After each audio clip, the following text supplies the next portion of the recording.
দরকার নেই এসব বিজনেসের নাম করে আমি অনেককে মেঘলার হাতে তুলে দিতে পারবো না।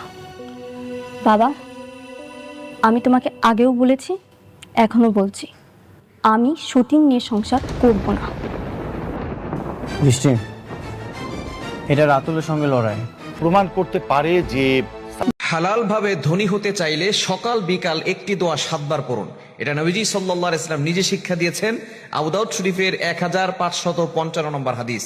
আবু সাইদ খুদরি রাদিয়াল্লাহু তাআলা থেকে চমৎকার হাদিসটা এসেছে, যাদের হালাল ভাবে ধনী হওয়ার ইচ্ছা আছে এবং সম্পদশালী হতে চান, ঋণ থেকে মুক্তি পেতে চান, তারা এই আমলটা অবশ্যই করবেন। নবীজি সাল্লাল্লাহু আলাইহি ওয়াসাল্লাম একবার তিনি যাচ্ছিলেন, আবু সাইদ খুদরি রাদিয়াল্লাহু তাআলা তিনি বলছেন, এটা আবু দাউদ শরীফের 1555 নম্বর হাদিস। আবু সাইদ খুদরি রাদিয়াল্লাহু তাআলা বলেন, নবীজি সাল্লাল্লাহু আলাইহি ওয়াসাল্লাম যখন মসজিদে নববীর পাশ দিয়ে হেঁটে যাচ্ছিলেন, এমন সময় দেখেন আবু উমামা রাদিয়াল্লাহু তাআলা তিনি মসজিদে বসে আছেন। নবীজি সাল্লাল্লাহু আলাইহি ওয়াসাল্লাম ডাক দিয়ে বলেন, ইয়া আবা উমামা, ও আবু উমামা, তুমি এমন সময় মসজিদে কেন যে সময় নামাজের রক্ত হয় নাই? আবু উমামা রাদিয়াল্লাহু তাআলা ডাক দিয়ে বলেন, ওগো নবীজি, দুশ্চিন্তা ঋণের বোঝা আমাকে মসজিদে নিয়ে আসছে। সাহাবায়ে কেরাম দুশ্চিন্তায় পড়ে গেলে, টেনশনে পড়ে গেলে তারা মসজিদে চলে যেতেন এবং তারা ওযু করে নামাজ পড়ে আল্লাহর কাছে চাইতেন। সাহাবায়ে কেরাম সব সময় আমাদেরকে যে মেসেজগুলো দিয়েছেন যে কোনো বিপদে পড়ে গেলে আল্লাহর কাছে সাহায্য চাইতে হবে। আল্লাহ তাআলা নিজে বলে দিয়েছেন 2 নম্বর পারা 2 নম্বর পৃষ্ঠার 10-11 নম্বর লাইনগুলোতে, সূরা বাকারার 152 নম্বর আয়াতে আল্লাহ তাআলা জানিয়ে দিয়েছেন, ইয়া আইয়ুহাল্লাযীনা আমানুস্তাঈনু বিস-সাবরি ওয়াস-সালাহ। সূরা বাকারার 153 নম্বর আয়াত, হে ঈমানদারগণ, তোমরা ধৈর্য এবং সালাতের মাধ্যমে আল্লাহর কাছে সাহায্য চাও। সাহাবায়ে কেরাম বিপদে পড়লে আল্লাহর কাছে সাহায্য চাইতেন। আবু উমার রাদিয়াল্লাহু তাআলা আনহু মসজিদে চলে গেছেন। নবী সাল্লাল্লাহু আলাইহি ওয়াসাল্লাম বলতেছেন, ও আবু উমামা, ইয়া আবা উমামা, হে আবু উমামা, তুমি এখানে বসে আছো নামাজের রক্ত ছাড়া? তিনি বলতেছেন, টেনশন আর ঋণের বোঝা জর্জরিত হয়ে আমি মসজিদে এসেছি। নবী সাল্লাল্লাহু আলাইহি ওয়াসাল্লাম বললেন, আবু উমামা, তোমাকে এমন কি কোনো বাক্য শিক্ষা দিব না যে বাক্যর আমল করলে আল্লাহ পাক রব্বুল আলামিন তোমাকে ঋণের বোঝা দূর করে দিবেন, তোমার টেনশন দূর করে দিবেন, দুশ্মনের দুশ্মনী থেকে আল্লাহ তোমাকে হেফাজত করবেন এবং আল্লাহ তোমাকে হালাল ভাবে ধনী বানিয়ে দিবেন। সুবহানাল্লাহ বিহামদি। এই আবু উমামা রাদিয়াল্লাহু তাআলা এই আমলটি করছেন সকালবেলা 7 বার, ফজরের নামাজের পরে, মাগরিবের নামাজের পরে 7 বার। এই দোয়া পড়ার পরে কিছুদিন পরে আবু উমামা রাদিয়াল্লাহু তাআলা নবীজির কাছে এসেছেন হাদিয়া নিয়ে, ইয়া রাসূলুল্লাহ, আপনি যে দোয়া আমাকে শিক্ষা দিয়েছেন, এই দোয়ার আমল আমি পরিপূর্ণভাবে করেছি, 5 ওয়াক্ত নামাজ পড়েছি, আল্লাহর কাছে দোয়া করেছি, আর এই দোয়াটা বেশি বেশি পড়েছি, ফজরের পরে 7 বার আর মাগরিবের পরে 7 বার পড়েছি। আল্লাহ তাআলা আমার ঋণের বোঝা দূর করে দিয়েছেন। আল্লাহ তাআলা আমাকে এত পরিমাণ সম্পদ দিয়েছেন যে আমি যাকাত দিতে পারি এবং আপনার জন্য হাদিয়া নিয়ে আসছি। দোয়াটি হচ্ছে, আল্লাহুম্মা ইন্নী আউযু বিকা মিনাল হাম্মি ওয়াল হুজনি ওয়া আউযু বিকা মিনাল আজাজি ওয়াল কাসালি ওয়া আউযু বিকা মিনাল জুবনি ওয়াল বুখলি ওয়া আউযু বিকা মিন গলাবাতিদ দাইনি ওয়া কাহরির রিজাল। বুখারী শরীফের ভিতরে হাদিসটি এসেছে, তবে এটার রিওয়ায়াত একটু ভিন্ন আছে। তবে এই হাদিসটা আবু দাউদ শরীফের 1555 নম্বর হাদিস।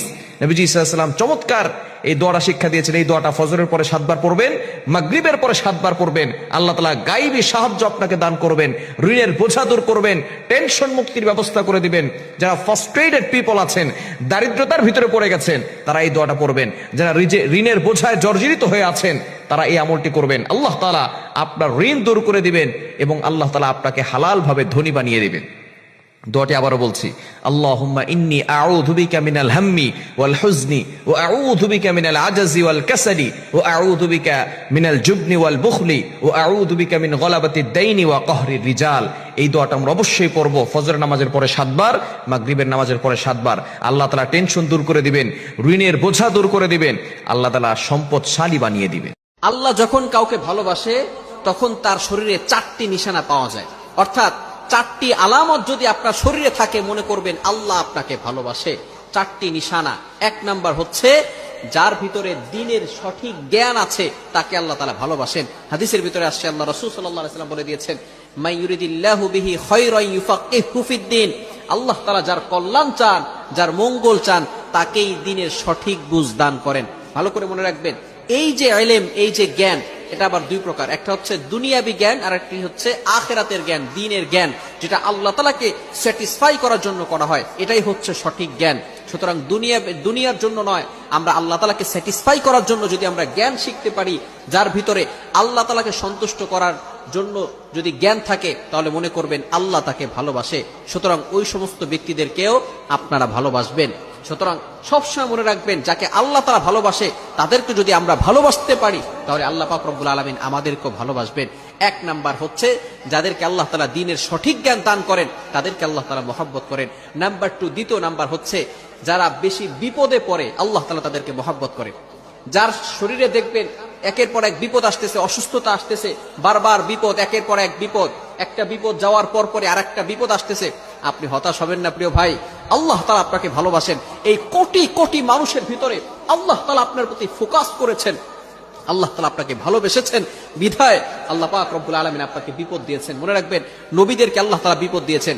ইব্রাহিম আলাইহিস সালাম খলিলুল্লাহ এবং মিল্লাত আবিকুম ইব্রাহিম, যিনি সকল মুসলিম উম্মাহের, সকল মুসলমানদের পিতা এবং সকল মুসলমানদের লিডার, নেতা।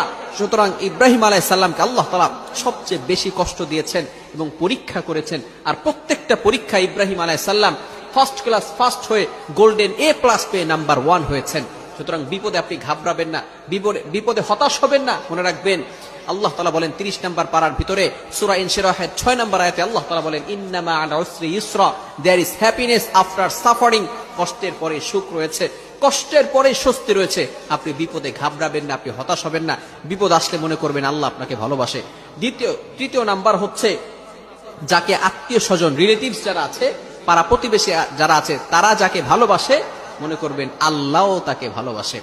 আমার মুসলমান বন্ধুগণ, যখন কোন বান্দা আল্লাহর সাথে ভালো সম্পর্ক করে, আল্লাহ পাক রব্বুল আলামিনকে ভালোবাসা শুরু করে, তার ইবাদত করা শুরু করে, আল্লাহ পাক রব্বুল আলামিন জিব্রাইলকে ডাক দিয়ে বলে, ও জিব্রাইল, আমার অমুক বান্দা আমাকে ভালোবাসে, আজকে থেকে আমিও ওই বান্দাকে ভালোবাসা শুরু করেছি।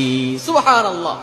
জিব্রাইল আলাইহিস সালাম আসমানের সকল ফেরেশতাদেরকে ডাক দিয়ে বলে, ও ফেরেশতারা ভালো করে শুনে রাখো, ওই বান্দাকে আল্লাহ ভালোবাসেন, আমি জিব্রাইল নিজেও ভালোবাসি, তোমরাও ওই বান্দাকে ভালোবাসা শুরু করে দাও।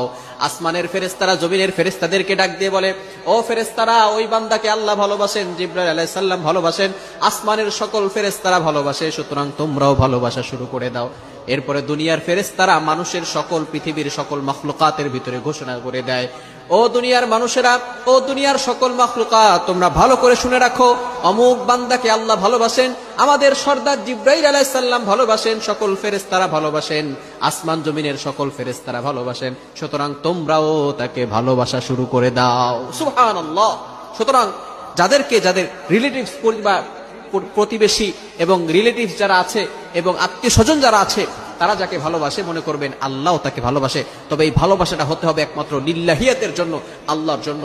এবং চতুর্থ নাম্বার হচ্ছে যারা ধৈর্যশীল, তাদেরকে আল্লাহ তাআলা ভালোবাসে। ইন্নাল্লাহা মা'আস সাবিরিন, যারা ধৈর্য ধারণ করে তাদের সাথে আল্লাহ থাকেন। এজন্য এই 4 প্রকার মানুষকে আল্লাহ তাআলা ভালোবাসেন।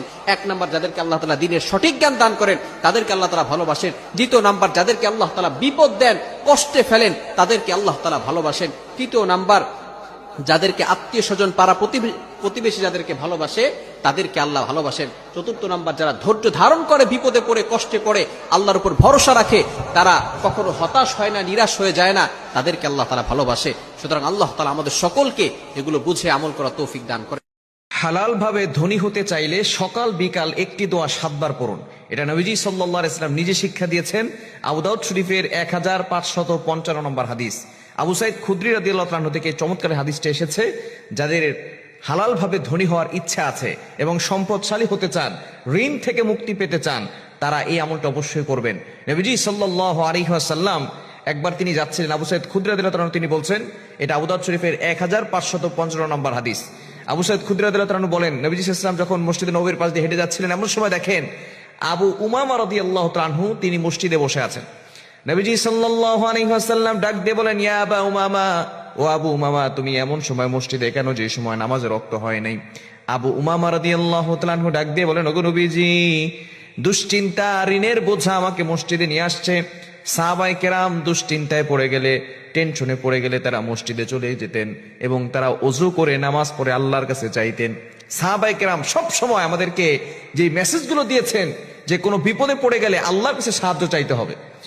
আল্লাহ তাআলা নিজে বলে দিয়েছেন 2 নম্বর পারা 2 নম্বর পৃষ্ঠার 10-11 নম্বর লাইনগুলোতে, সূরা বাকারার 152 নম্বর আয়াতে আল্লাহ তাআলা জানিয়ে দিয়েছেন, ইয়া আইয়ুহাল্লাযীনা আমানু ইসতাঈনু বিস-সাবরি ওয়াস-সালাহ। সূরা বাকারার 153 নম্বর আয়াত, হে ঈমানদারগণ, তোমরা ধৈর্য এবং সালাতের মাধ্যমে আল্লাহর কাছে সাহায্য চাও। সাহাবায়ে কেরাম বিপদে পড়লে আল্লাহর কাছে সাহায্য চাইতেন। আবু উমামা রাদিয়াল্লাহু তাআলা আনহু মসজিদে চলে গেছেন। নবী সাল্লাল্লাহু আলাইহি ওয়াসাল্লাম বলতেছেন, ও আবু উমামা, ইয়া আবু উমামা, হে আবু উমামা, তুমি এখানে বসে আছো নামাজ রক্ত ছাড়া? তিনি বলতেছেন, টেনশন আর ঋণের বোঝা জর্জরিত হয়ে আমি মসজিদে এসেছি। নবী সাল্লাল্লাহু আলাইহি ওয়াসাল্লাম বললেন, আবু উমামা, তোমাকে এমন কি কোনো বাক্য শিক্ষা দিব না যে বাক্যর আমল করলে আল্লাহ পাক রব্বুল আলামিন তোমাকে ঋণের বোঝা দূর করে দিবেন, তোমার টেনশন দূর করে দিবেন, দুশ্মনের দুশ্মনী থেকে আল্লাহ তোমাকে হেফাজত করবেন এবং আল্লাহ তোমাকে হালাল ভাবে ধনী বানিয়ে দিবেন। সুবহানাল্লাহ বিহামদি। এই আবু উমামা রাদিয়াল্লাহু তাআলা আমলটি করছেন সকালবেলা 7 বার, ফজর নামাজের পরে, মাগরিবের নামাজের পরে 7 বার।